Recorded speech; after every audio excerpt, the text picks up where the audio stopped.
Outro dia eu estive num evento em que a gente estava numa mesa e uma pessoa que estava comigo na mesa, ele falou que a intenção para que a gente tivesse um ambiente de trabalho completamente respeitável é que uma pessoa não tocasse na outra. Porque se você tocar na pessoa, isso já pode ser indício de assédio moral ou sexual. Então, na hora que o Brasil virasse civilizado, no ambiente de trabalho, ninguém tocaria em ninguém. Eu acho que isso é paranoia. Além do mais, para nós, brasileiros, que gostamos de tocar uns nos outros. E não necessariamente significa que você vai levar ninguém para a cama por causa disso, né?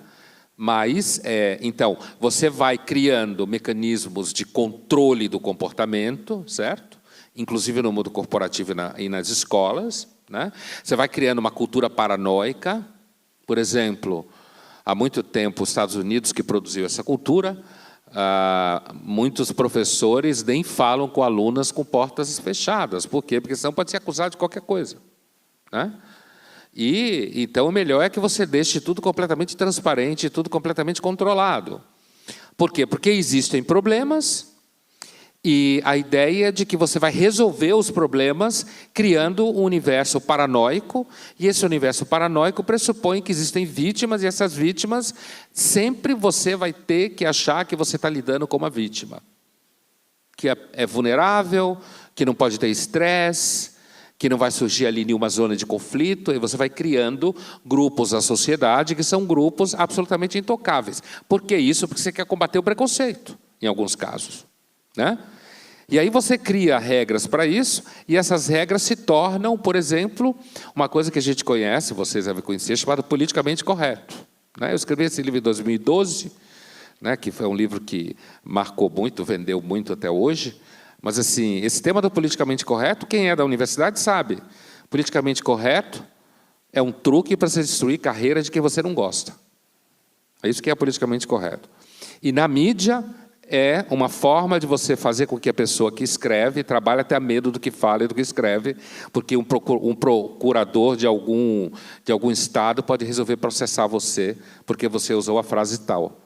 Então, você está querendo resolver um problema, por exemplo, racismo, que é um problema sério, mas aí você cria métodos paranoicos, e esses métodos paranoicos, querendo controlar o comportamento das pessoas, acaba gerando, na verdade, dentro da universidade, por exemplo, grupos que destroem carreiras de colegas, acusando-os de politicamente correto, incorreto, disso e daquilo, ou na imprensa, pessoas que escrevem com medo.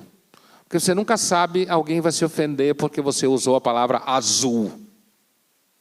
E essa palavra azul significa, né, que outro dia uma advogada me explicou isso no ambiente, que era assim, existe um inconsciente coletivo, o Jung já foi para o saco nessa. Existe um inconsciente coletivo, e esse inconsciente coletivo pressupõe que você é culpado. Ela não estava falando de mim, não. Nunca tive esses problemas até hoje, eu sou muito cuidadoso, na verdade, mas assim, ela estava dizendo, o fulano X é culpado. Por quê? Porque o inconsciente coletivo pressupõe que os homens estão sempre com ideias sexuais com relação às mulheres. Portanto, ele é culpado mesmo que ele não saiba o que ele quer. Certo? Ou seja, você tem aí uma inversão da ideia de que todo mundo é inocente antes de ser culpado, e você tem uma teoria aí de que, por exemplo, se eu uso a palavra judiar, é porque eu não gosto de judeus. Certo? Por exemplo. Né? Então, isso vai criando um controle da linguagem. Todo mundo que estudou historicamente o fascismo sabe que uma das coisas que o fascismo nazista fez foi controlar a linguagem. Então, do ponto de vista da visão restrita que eu estou apresentando, existem uma série de problemas, e esses problemas nem sempre têm solução fácil e não têm solução.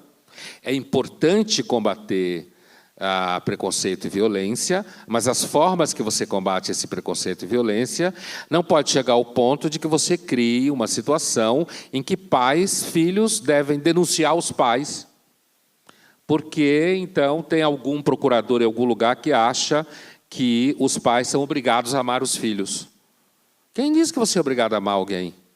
A solução para isso é não ter filhos. Eu não sou obrigado a amar ninguém. Aliás, é isso que as pessoas estão fazendo. Estão tomando uma medida econômica para não ter trabalho, não ter problema com isso. Então, a forma contemporânea de lidar com a dor e com os problemas ou com o sofrimento é achar que vai resolvê-los. Essa é a forma, né? Que vai dar uma solução. E dando essa solução, tudo vai ficar legal, né? E uma das formas que a gente acredita que resolve é dizendo que existem pessoas absolutamente vítimas e vulneráveis que você não pode criar estresse. Existe um ganho nessa condição de vulnerável, sabe? Esse ganho é o seguinte: uma pessoa que é considerada vítima e vulnerável, ela não é responsável por nada. Se alguém virar para mim e disser que eu estou errado, eu vou passar a acreditar em Papai Noel. Na prática é assim. Se você é considerado uma vítima, você nunca está errado. Por quê? Porque o outro vai estar sempre na posição de que ele, na verdade, fez algum mal a você. É isso que faz com que, por exemplo, você vá se tornando cada vez mais impossível você reprovar alunos na escola desde cedo. Esse é o exemplo, né?